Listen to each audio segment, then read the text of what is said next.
तो जो हम चैप्टर कर रहे थे ग्रेविटेशन, गुरुत्वाकर्षण, उसमें क्या होता है, मास और वेट में डिफरेंस दिया गया है। आपका 5 नवंबर में ये क्वेश्चन आ सकता है। वैसे बेसिक डिफरेंस जो होता है मैंने आपको बताया हुआ कि इसमें गुरुत्वाकर्षण का ही डिफरेंस होता है। जब हम गुरुत्वाकर्षण मतलब कि ग्रेविटेशन को इंक्लूड करते हैं तो वो आपका क्या कहलाती है, वेट कहलाती है। जब अगर हम गुरुत्वाकर्षण को इंक्लूड नहीं करते वो द्रव्यमान कहलाती है। ये हर जगह आपका बराबर रहता है ना।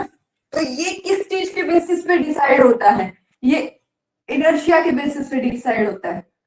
इनर्शिया मतलब जड़ता के नियम, जड़ता का नियम यहाँ पे काम करता है। ठीक है, मतलब कि जितना जड़ता का नियम क्या होता है, जितना ये प्रेशर लगा रही है जमीन में उतना ही वो जमीन उस पर प्रेशर लगा रही है। या फिर मैं ये कहूँ बेटर समझाने के लिए कि अगर कोई चीज रेस्ट में है तो वो रेस्ट में ही रहना चाहती है। अगर कोई चीज मोशन में है मतलब बल है उस पर, कोई किसी बाहर से वो भार लगाने की वजह से वो आगे अपनी पोजीशन शिफ्ट करती है, तो उतना ही भार उसका बल है वो पीछे की तरफ भी लग रहा होता है।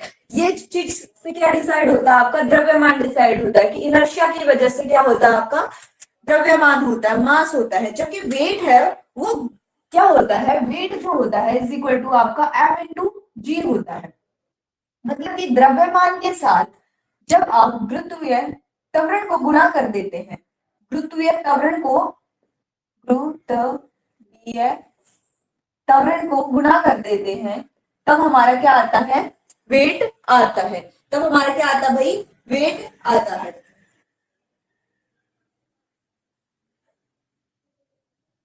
इसमें टोटल क्वांटिटी होती है, total quantity of object, total quantity of object. मतलब कि पदार्थ वस्तु के अंदर उपस्थित,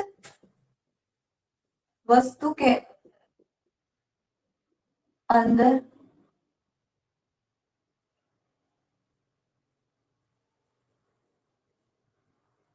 जो वस्तु के अंदर उपस्थित जितना भी भार होगा,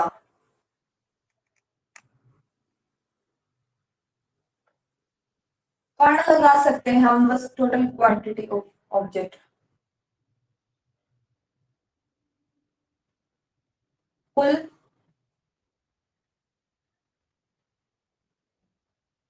कणों का द्रव्यमान,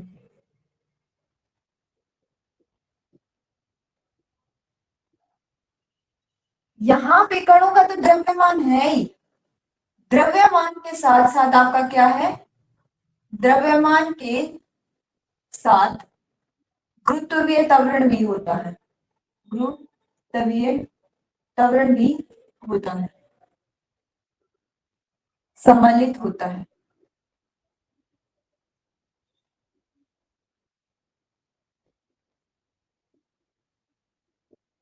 सम्मिलित कैसे लिखेंगे, नहीं ऊपर वाला ही सही है शायद, डिस्ट्रिक्ट आने दिया हमने। तो इसमें गुरुत्वीय त्वरण के साथ द्रव्यमान सम्मिलित होता है। ये हमेशा कांस्टेंट होता है, ये क्या होता है, कांस्टेंट होता है। मतलब ये सर्वत्र समान होता है, समान होता है। चाहे आप धरती के किसी भी कोने पे जाके नापो या किसी भी प्लैनेट पे जाके नापो बराबर रहेगा। ये क्या होगा, वेरिएबल होगा, मतलब कि ये क्या होगा, आपका भिन्न होगा। अलग अलग जगह पे आपको क्या मिलेगा, अलग अलग मिलेगा। जैसे कि कल हमने न्यूमेरिकल की प्रैक्टिस की थी, वहां पे पता चला था जब हमने यहाँ पे किसी चीज को 1200 न्यूटन नापा था तो चंद्रमा पे जाके पता चला था कि वो 200 न्यूटन रह गई है। रह गई इन द सेंस क्या थी, तो वो उतनी ही, उसका द्रव्यमान यहाँ पे चंद्रमा पे भी 120 था और धरती पे भी 120 ही द्रव्यमान था। लेकिन उसके भार की बात करें तो भार कितना था, 1200 न्यूटन था। और चंद्रमा पे जब हम गए थे तो कितना हो गया था, 200 न्यूटन हो गया था, है ना। फिर ये क्या है, वेरिएबल होता है, मतलब कि ये वेरिएबल है और ये हर जगह क्या था, आपका बराबर था। क्योंकि यहाँ पे जब हमने देखा था ये कितना था, कांस्टेंट था, मतलब कि 120 केजी था जब हम बाहर की बात कर रहे थे, है ना। चाहे अर्थ पे बात करें चाहे हम मून पे बात करें। जबकि यहाँ पे जब हम बात कर रहे थे 1200 न्यूटन कहाँ था, कहाँ था भाई, अर्थ पे था। और मून पे गए थे तो 200 न्यूटन था, मून पे गए थे तो 200 न्यूटन था, है ना। तो यहां से एक रिलेशन हमें ये भी, कल मैंने आपको एक रिलेशन ये भी बताया था कि 1/6 हो जाता है वो उसका, वो आज हम डिराइव करेंगे कि भाई 1/6 हो कैसे जाता है, कैसे पता चला कि 1/6 उसका भार रह जाएगा, हम उसे क्या करेंगे आज डिराइव करेंगे। तो अगला पॉइंट की बात करें, तो इसके बाद अगले पॉइंट की बात करें तो इसको भौतिक तुलना द्वारा नापा जाता, बीम बैलेंस द्वारा, मेजर्ड बाय बीम बैलेंस, भौतिक तुलना।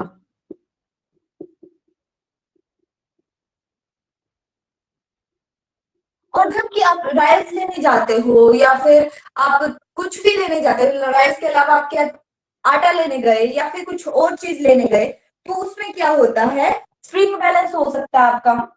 जैसे आपने देखा होगा वो आते हैं आपके घर पे, सिलेंडर वाले आते हैं,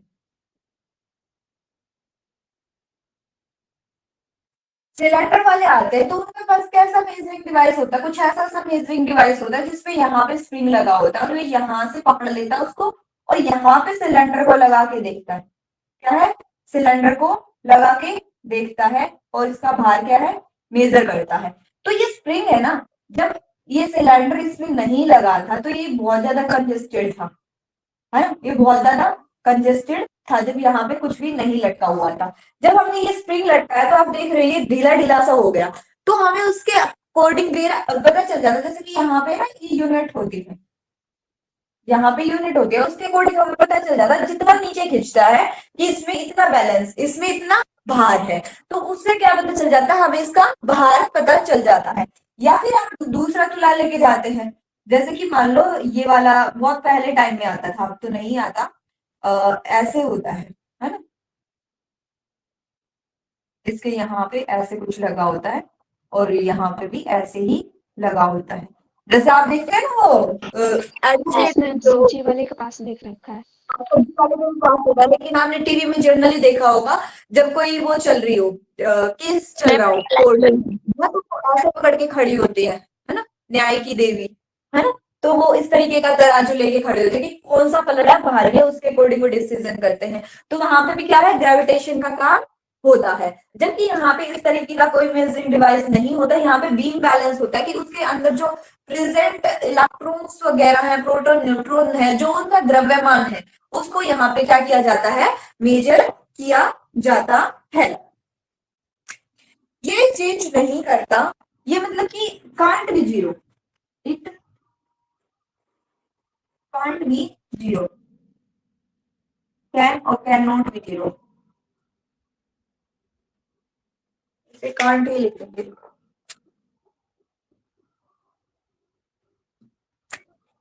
कांट बी जीरो, ये जीरो नहीं हो सकता, यह जीरो नहीं हो सकता। कोई चीज है तो उसका कुछ ना कुछ द्रव्यमान जरूर होता है, जबकि यहाँ it can be zero, it can be zero, कि ये जीरो हो सकता है, यह जीरो हो सकता है। देखो मैं बताती हूँ, कोई चीज है उसका कुछ ना कुछ तो द्रव्यमान होता ही है, लेकिन अगर मान लो यहाँ पे हमें ये फॉर्मूला दिया गया है, तो मान लो ग्रेविटेशन की वैल्यू जहां पे जीरो हो जाए, तो ये 100 किलो की चीज क्यों ना हो, तो जीरो से जीरो को गुणा करेंगे तो 100 आएगा या फिर जीरो आएगा, मैम जीरो आएगा।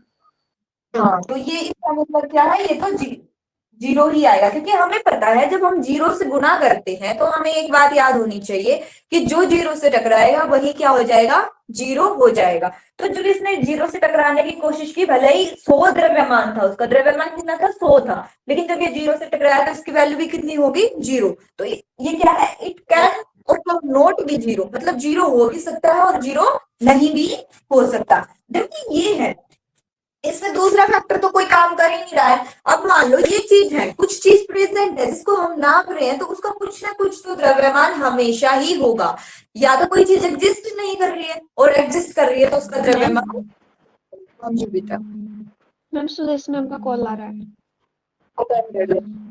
Okay ma'am. ये क्या है, स्केलर क्वांटिटी है,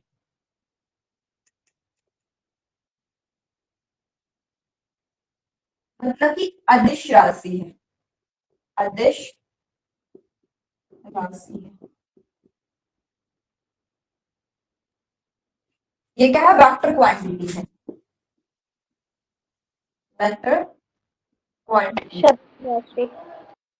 मतलब कि सदिश राशि,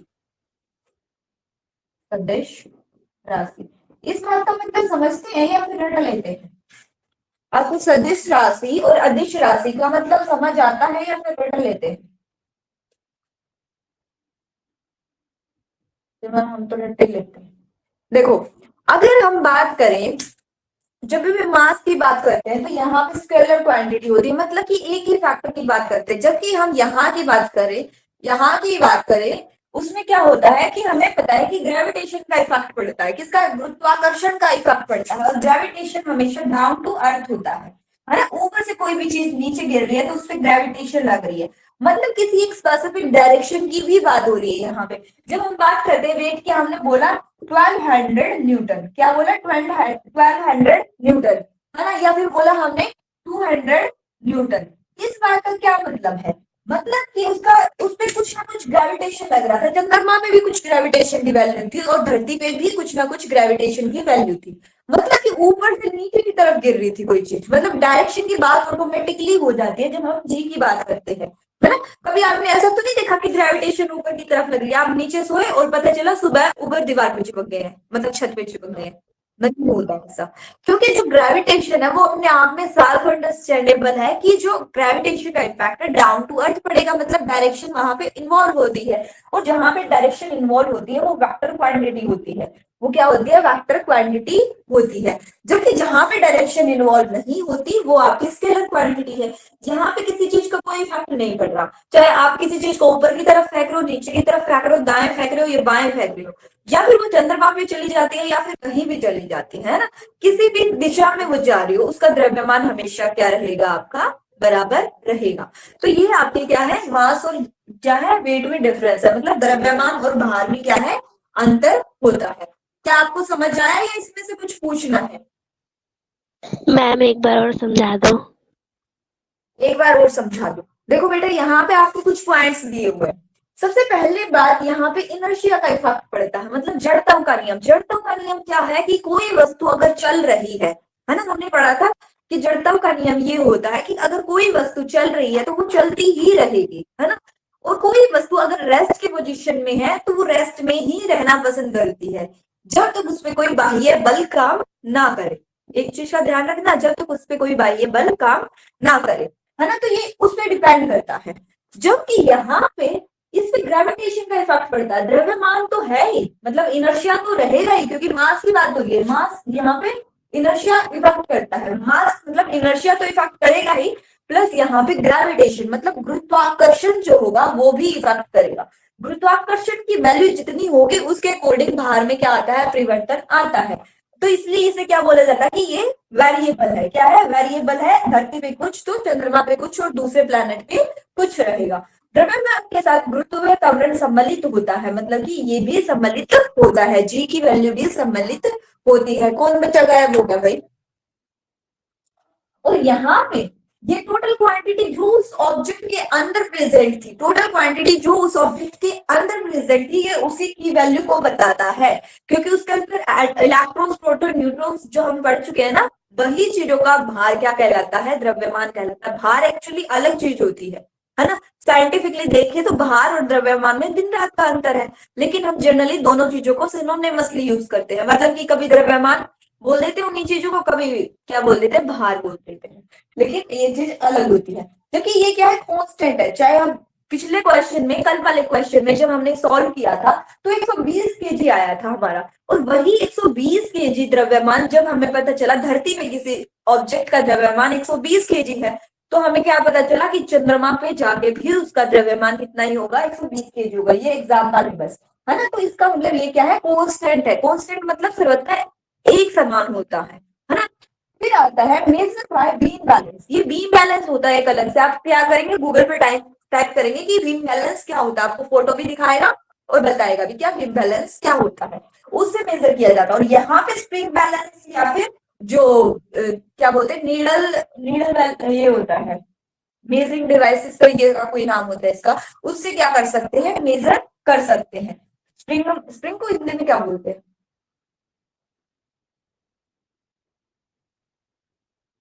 क्या मैम? कमानीदार, इसे बोला जाएगा कमानीदार, इसे बोलते कमानीदार, कमानीदार तुला, इसे कमानीदार तुला द्वारा नापा जाता है ना।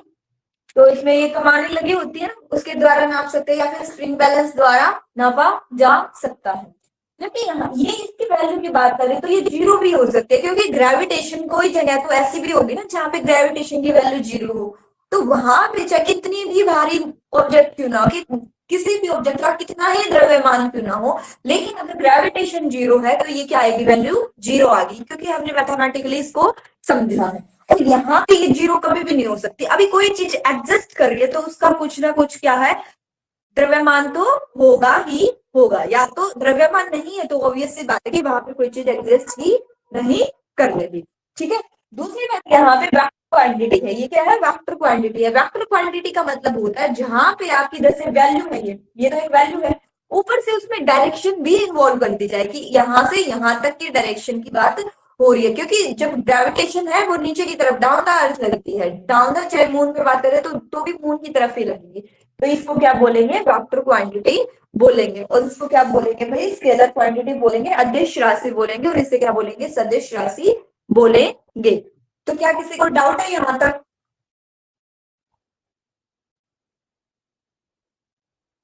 क्या किसी को डाउट है यहां तक? आपको आवाज मिल रही है नो बच्चे? मैम। चलो ठीक है, मैं रख करूं फिर से। स्क्रीनशॉट ले लीजिए।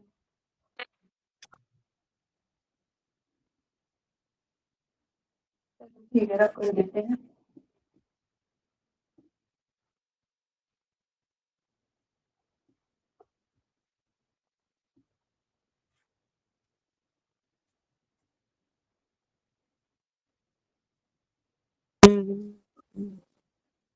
फिर हमने पहले एक चीज पढ़ी थी, एक फॉर्मूला पढ़ा था, उस फॉर्मूले का हम प्रयोग करके देखेंगे अभी। क्या करके देखेंगे, उस फॉर्मूले का प्रयोग करके देखेंगे।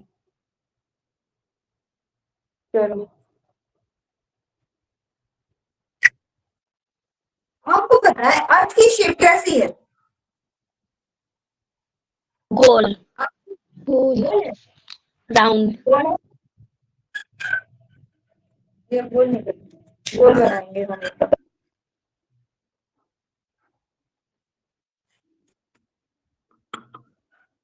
अर्थ की शेप आपने मुझे बताई गोल है, तो क्या वाकई में ही अर्थ की शेप गोल है?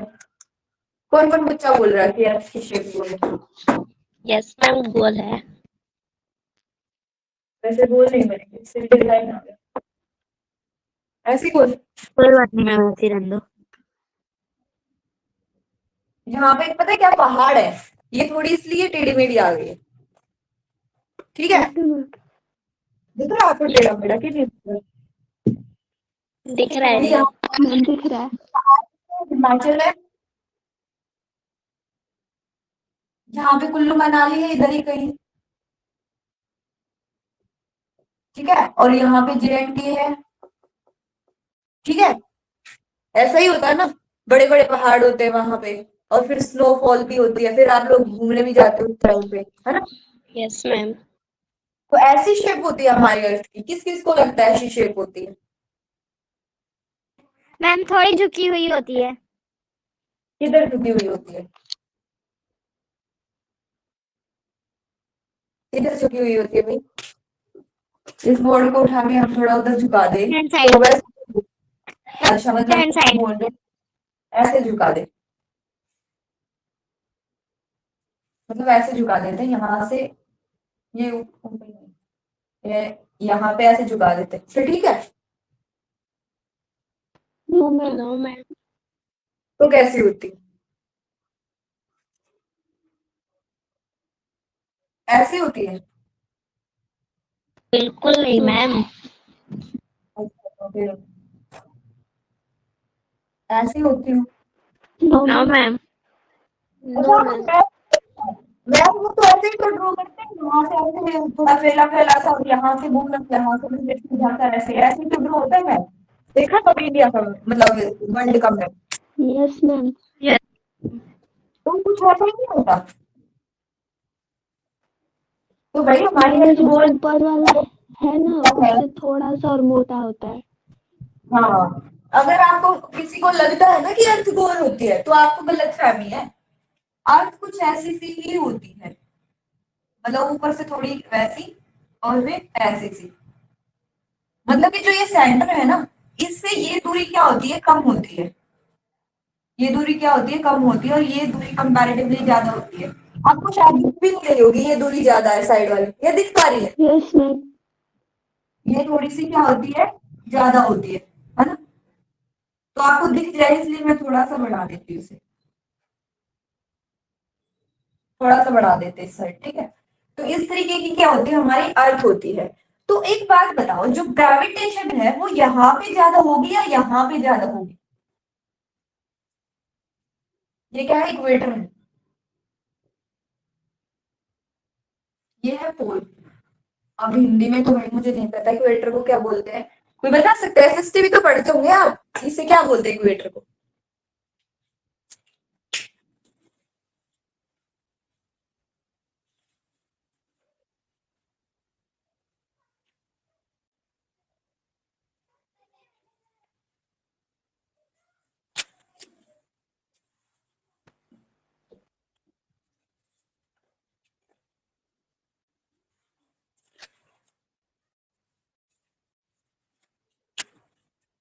मैम ये जो सीधी लाइन जा रही है इसे क्या बोलते हैं?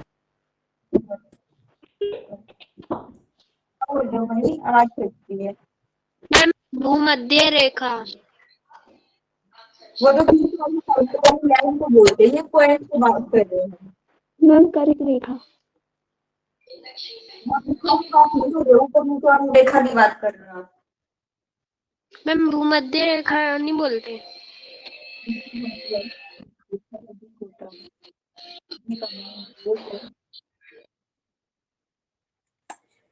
ये ध्रुव है शायद,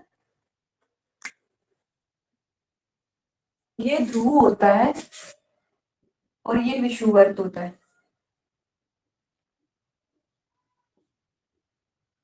विषुववृत्त ध्रुवों की अपेक्षा विषुववृत्त पर अधिक होता है, हाँ यही बात होनी चाहिए।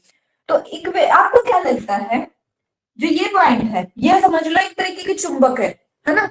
वो चुंबक है, अपना इफेक्ट क्या डालती है कि अपनी तरफ चीजों को क्या करती है, अट्रैक्ट करती है।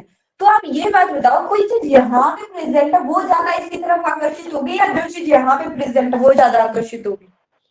मैम जो ऊपर है वो जल्दी आकर्षित होगी। तो जो कॉल में है वो चीज जल्दी अट्रैक्ट होगी, क्योंकि भाई यहाँ पे दूरी क्या है, कम है। तो ग्रेविटेशन यहाँ पे ज्यादा हुई है, यहाँ पे ज्यादा हुई? मैम ऊपर ज्यादा हुई।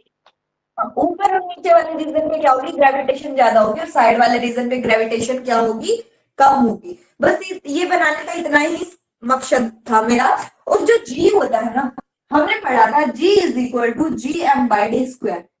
क्या हमने ये फॉर्मूला पढ़ा था? किस किस बच्चे ने पढ़ा था ये फॉर्मूला? यस मैम पढ़ा था। पढ़ा था ना? क्या साक्षी के अलावा किसी ने नहीं पढ़ा? क्या? मैम पढ़ा। हाँ, चलो ठीक है।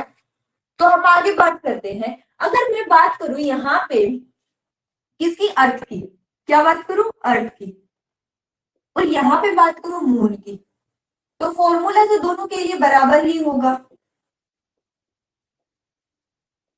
ठीक है? लेकिन हम यहाँ पे मेंशन कर देंगे ई ई सॉरी एम, यहाँ पे मून के लिए तो क्या मेंशन कर देंगे हम, एम मेंशन कर देंगे, ताकि हमें पहचान रहे हम कौन सी ग्रेविटेशन की बात कर रहे हैं और कौन से मास की बात कर रहे हैं, ठीक है? तो आपके इधर एक क्वेश्चन दिया गया है, कैलकुलेट द वैल्यू ऑफ जी।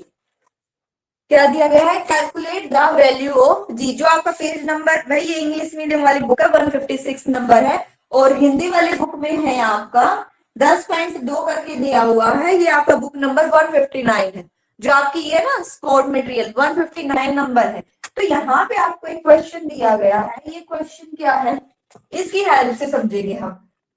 पृथ्वी के केंद्र से, पृथ्वी के केंद्र से 12,800 किलोमीटर की दूरी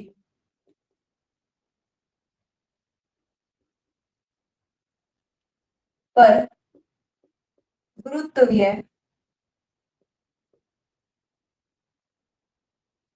त्वरण का मान क्या होगा? त्वरण का मान क्या होगा? ये आपसे कंफर्म कर रहा है, ये है आपका 10.2। ठीक है। और इंग्लिश की मैं आपको स्टेटमेंट दूं तो इंग्लिश की स्टेटमेंट में आपको क्या बोला गया है? इंग्लिश की स्टेटमेंट में बोला गया calculate the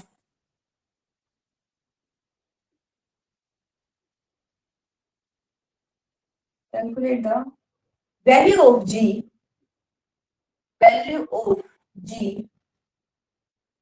at the height of, at the height of kilometer from the center of the earth, from the center of the earth.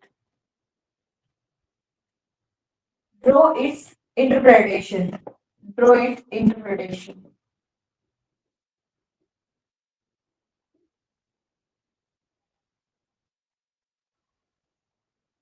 देखो, ये क्वेश्चन में क्या बोलने की कोशिश कर रहा है, यही फॉर्मूला यूज हो ना हमारा जो लिखा हुआ है।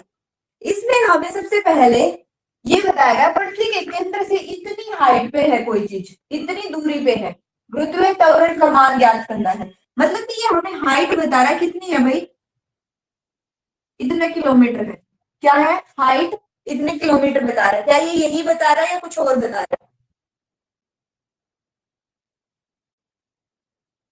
बताओ तो।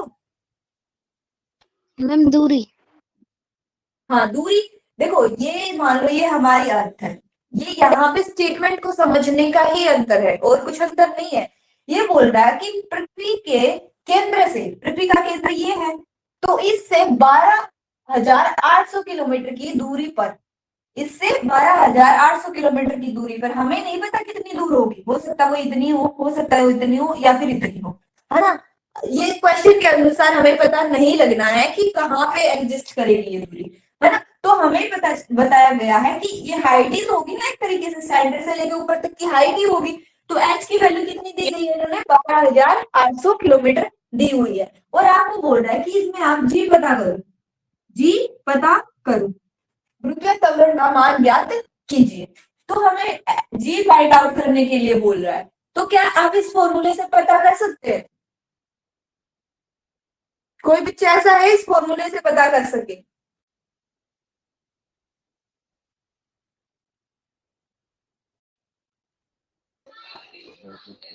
मैम इसी से होगा, पृथ्वी की बात कर रहे हैं ना, अर्थ की।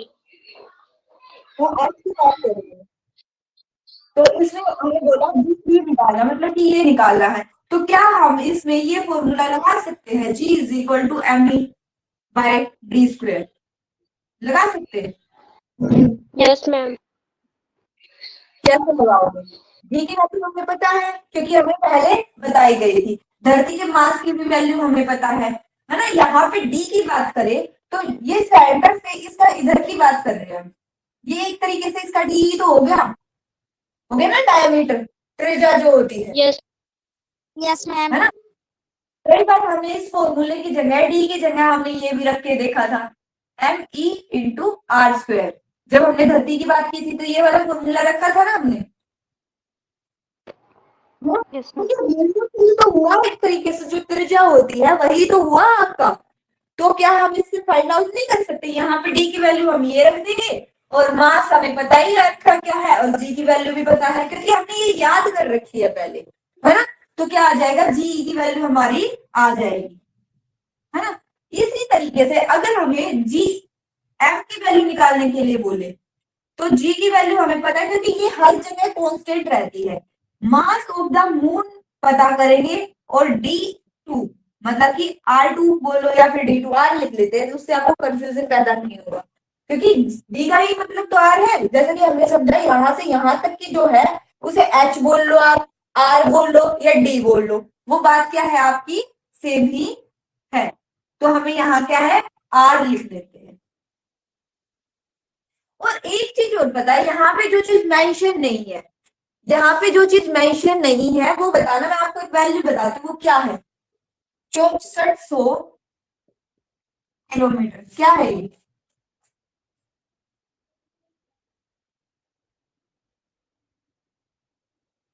बता सकता हूँ मुझे कोई क्या है? क्या ये वैल्यू सुनी है किसी ने पहले? अरे भाई हाँ ना कुछ तो बोलो, क्या आप उपस्थित भी हो? मुझे इस चीज का प्रमाण तो दे दो, कोई टाइप भी करके बता दो कुछ। ये रेडियस ऑफ द अर्थ है भाई, त्रिज्या किसकी? अर्थ की। त्रिज्या किसकी है भाई? पृथ्वी की।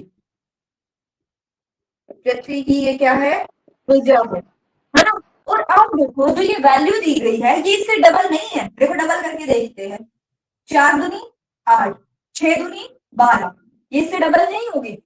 अगर इसको 2 से गुना करके देखो तो कितनी आएगी? यही तो है ना। तो ये इससे डबल कर रहा है। तो अगर हम इसको आर ही बोलते हैं, अगर हम इसे आर ही बोलते हैं तो ये क्या होगी? 2 गुना आर ही होगी, 2 गुना आर ही होगी, होगी कि नहीं?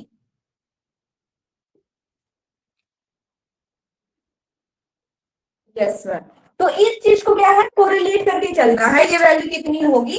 ये इससे डबल होगी, मतलब कि ये इससे दुगनी होगी। जो हमें वैल्यू दी गई है ये इससे दुगनी दी गई है, ये वैल्यू हमें याद होनी चाहिए। ये वैल्यू क्या होनी चाहिए? हमें याद होनी चाहिए है। जब हमें ये फॉर्मूला पता है, ये फॉर्मूला पता है, हमें आर की वैल्यू पता है, दोनों आर की वैल्यू हमें पता है। और अगर मैं बोल दूं कि आप इनको कंपेयर करो, क्या करो? कंपेयर करो, तो इधर हम इसकी वैल्यू रख ले, मान लो मून की वैल्यू रख ले, तो आपको क्या लगता है क्या होगा? अगर हम यहाँ पे इसकी वैल्यू रख दे तो क्या होगा?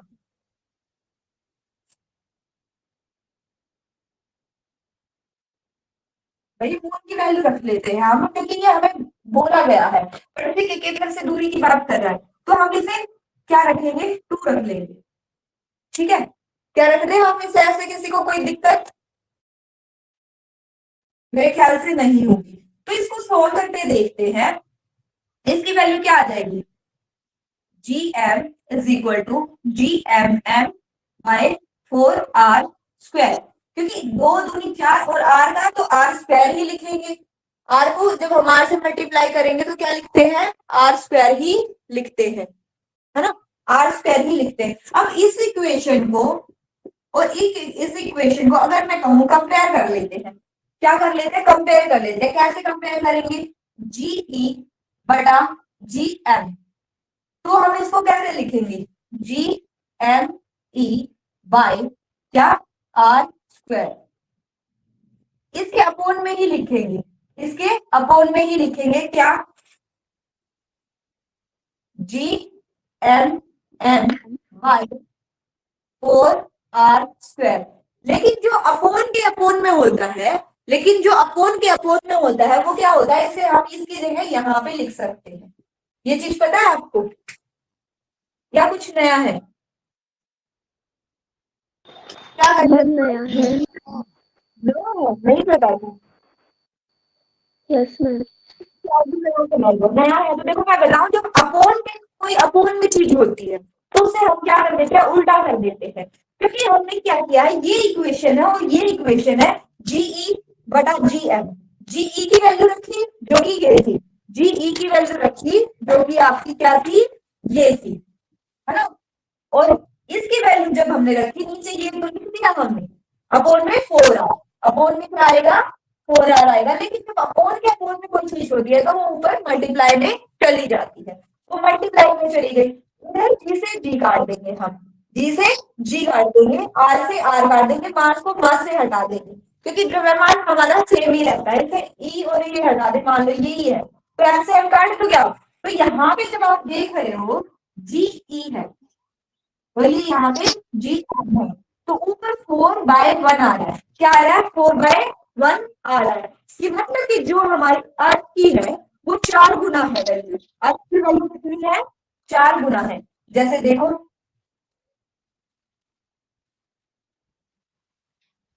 ये इसे इधर गुना करके देखो, 4GM, यही तो हुआ कि मतलब अर्थ की वैल्यू ज्यादा है, क्योंकि जो मास है ये इसका, सॉरी ग्रेविटेशन है मून का, मून का क्या है? ग्रेविटेशन है, वो कम है। चार बार गुना करेंगे जब वो अर्थ के बराबर आएगा। तो यहां से हमें एक रिलेशन पता चलता है कि ये इसका 4 गुना होता है। क्या होता है? ये इसका 4 गुना होता है ग्रेविटेशन। ठीक है, समझ आया या नहीं आया?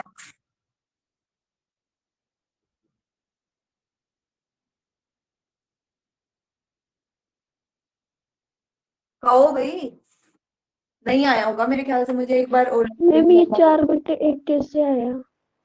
तो दोबारा बताती हूँ। हमें एक क्वेश्चन दिया गया था, ये बोला गया था पृथ्वी के केंद्र से एक चीज की बात की गई है, पृथ्वी के केंद्र से यहाँ तक के डिस्टेंस की बात की गई है ना? ये कितना? 12,800 किलोमीटर है। ये हमें दिया गया 12,800 किलोमीटर। हमें नहीं पता ये पृथ्वी के अंदर तक की बात हो रही है या बाहर तक की बात हो रही है अकॉर्डिंग टू क्वेश्चन, लेकिन हमें वास्तव में पता है ये बात, क्योंकि हमें पता है कि जो अर्थ की रेडियस होती है वो कितनी होती है? 6400 किलोमीटर है। अगर 6400 किलोमीटर से कोई वैल्यू ज्यादा है तो हमें पता वो अर्थ के बाहर की बात हो रही है। क्या बात हो रही है? अर्थ के बाहर की बात हो रही है। तो ये आप मान लो, ये हमारे यहाँ पे मून है, कहाँ चला गया मार्कर, यहाँ पे ये था, यहाँ पे इस ऑब्जेक्ट की बात हो रही है, ये यहाँ पे कोई ऑब्जेक्ट है ना? तो इस पे गुरुत्वीय त्वरण की बात करने की, इस पे गुरुत्वीय त्वरण कितना हो, है ना? तो ये हम जब देख रहे हैं 6400 किलोमीटर है, इसको अगर हम डबल करके देखें तो ये ही वैल्यू आ जाती है हमारी। क्या आ जाती है? यही वैल्यू आ जाती है। तो एक्चुअल में हमें पता चला कि धरती की वैल्यू से, धरती की रेडियस की जो वैल्यू है, धरती की रेडियस की वैल्यू है, उससे अगर हम डबल कर दे तो हमारी ये वैल्यू आ रही है ना? तो हमें एक यहाँ पे फॉर्मूला पता था जीई का, और जीई की वैल्यू क्या है? GME/r²। जी बोलो, त्रिज्या बोलो उसकी, या फिर हाइट बोलो, तो वो क्या है? बात बराबर है। या केंद्र से लेके यहाँ पे कोई चीज खड़ी है तो उसकी क्या है? ये हाइट ही है, इतनी ऊंचाई पे है वो चीज, सेंटर से इतनी ऊंचाई पे है वो चीज, यही बात हुई ना? हाँ, तो इसे आर बोलो, क्योंकि हमें पता है यहाँ से यहाँ तक जब सेंटर से हम बाहर वाली लाइन को मिलाते हैं तो उसे त्रिज्या भी बोलते हैं, मतलब कि रेडियस भी बोलते हैं। तो हमें आर लिख लो, डी लिख लो या एच लिख लो, बात वही रहेगी। तो जब हमने देखा आर ई की, हम इसे ऐसे लिख सकते हैं, है ना? और ये जी एम के लिए भी हम इसे ऐसे लिखते हैं, क्योंकि ये इसकी वैल्यू कितनी है? 2RE है। क्या है? 2RE है। तो हमने इसको 2RE लिखा। तो इसका मतलब क्या हुआ? इसका मतलब ये हुआ 2R को गुणा कर दो 2R से, है ना? 2 दूनी 4, R को गुणा कर दे तो स्क्वायर लग जाता है। जब ऐसी वैल्यू होती है तो जब हम उनको गुणा करते हैं तो उसका स्क्वायर लग जाता है। तो ये क्या बन गया? 4R² बन गया, है ना? मास यहाँ पे सेम ही है। अभी तक जो इस ऑब्जेक्ट की बात कर रहे हैं उसका मास क्या है? सेम ही है।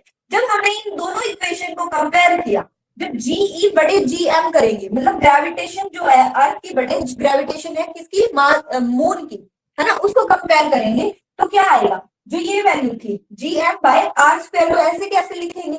बटा, मतलब ये बटा था इसका, तो इसमें क्या लिखेंगे? GM/4R, 4R², 4R यहाँ पे आएगा। लेकिन जब अपोन के अपोन में कुछ होता है तो उसे हम क्या कर देते हैं? ऊपर मल्टीप्लाई में कर देते हैं। जैसे इक्वल टू के इधर आते हुए प्लस का माइनस, माइनस का प्लस होता है, ऐसे ही अपोन के अपोन वाली चीज में चली जाती है, मल्टीप्लाई में चली जाती है।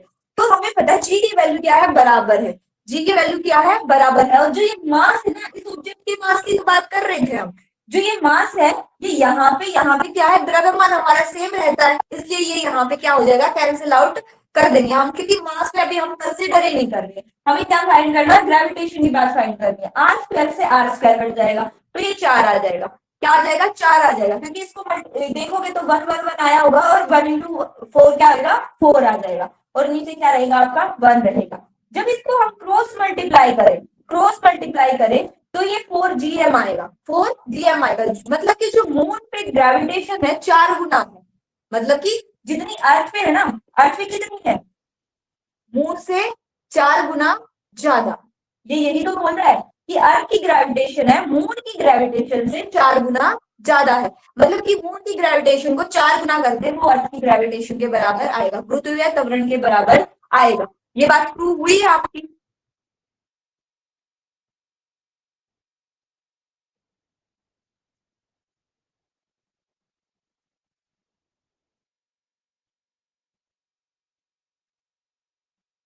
भाई कुछ तो बोलो।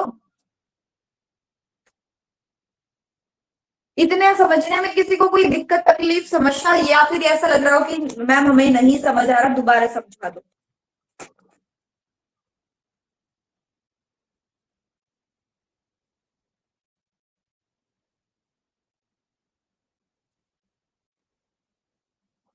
इनके अलावा बाकी सब बच्चों को क्लियर हुआ कि नहीं हुआ? जिनके यस मैम माने उनके अलावा बाकी बच्चों की क्या कंडीशन है भाई? टाइम क्या हो गया? 1 मिनट, थोड़ा आगे भी बढ़ाना था, पर मेरे को ये बताओ आगे पढ़ाऊंगी समझ आएगा अभी आपको? ज्यादा हैवी तो नहीं हो रहा? पढ़ाऊं आगे? आगे मत पढ़ाओ, नहीं ज्यादा पढ़ा? हैवी हो जाएगा। यहाँ तक पूरा अच्छे से समझ आ रहा है? नो मैम, कहीं नहीं जाना। भाई दीक्षा राठौर बोल रही है पढ़ना है। कितने बच्चे हैं जो पढ़ना चाहते हैं? हाथ उठा लेंगे, हैंड रेज करके दिखाओ मुझे, ताकि उस अकॉर्डिंग 10 मिनट है, देखते हैं फिर।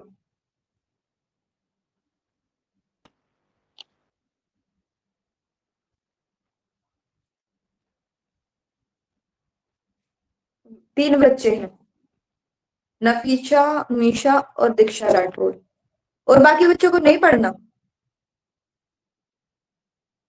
बाकी बच्चों को मैथ का टेस्ट है तो इसकी थोड़ी तैयारी कर लेते हैं। 10 मिनट में हो जाएगा। 8 ही मिनट बचे, चलो भाई, क्योंकि बुक में ना रह जाए, क्योंकि वो एकदम से कॉन्सेप्ट ऐसा ही है, न्यूमेरिकल सा है, कभी कंफ्यूज ना हो जाओ। इसलिए नेक्स्ट क्लास में हम कोशिश करेंगे ये चैप्टर फिनिश करने की, थियोरेटिकल पोर्शन तो कम से कम फिनिश कर दे, ठीक है? मैम कल फिर क्लास? शिवानी और जैनब, क्या पूछ रहे हो बेटा? कल क्लास क्या है? कल संडे है, आप बताओ मैम लेना आपने चाहते हो? लिया था ना उस दिन, क्या बोल रहे हो? आपने लिया था ना उस दिन, इसलिए। वो इसलिए लिया था ना क्योंकि मेरे को ट्यूसडे को छुट्टी चाहिए थी। मैम संडे को तो सबके घर पे फोन रहता है, उस दिन ले लो। ले लूं? कौन कौन बच्चे चाहते हैं कि संडे को क्लास हो जाए? मैम मैम हम ले लो। मैम ले जैनब साहब, हम सब बोल रहे हैं ले लो। दिखाओ, 2 बच्चों ने हाथ उठाया, निशा शर्मा और जैनब ने, और नफीसा ने भी उठाया है। भाई 5 वोट हो गए, ठीक है, चलो ले लेते हैं। फिर किसी दिन मेरे को ऑफ चाहिए होगा ना, फिर मैं ऑफ ले लूंगी अपना, ठीक है? क्योंकि फोन सबके घर पे होगा, स्टूडेंट आ जाएंगे तो फिर मुझे भी तो रेस्ट चाहिए ना, आखिर नहीं ओके चाहिए? मैम। हाँ, मैम तो चाहिए। टाइम मैं आपको उस दिन का बता दूंगी क्या रहेगा। तो हो सकेगा तो संडे तक हम, कल है संडे, तो पूरा अच्छे से तैयार हो गया ना, खा पी के पूरे जोश के साथ, ताकि हम पूरा चैप्टर फिनिश कर दे। और ना खा सको ना तो अपने उठा के अपने टेबल के पास रख लेना, कि जैसे जैसे भूख लगेगी प्यास लगेगी खाते पीते रहेंगे और हम पढ़ते रहेंगे, ठीक है? चलो ठीक है, tata bye bye, see you, take care and bye have a ma'am. Nice day. Bye ma'am.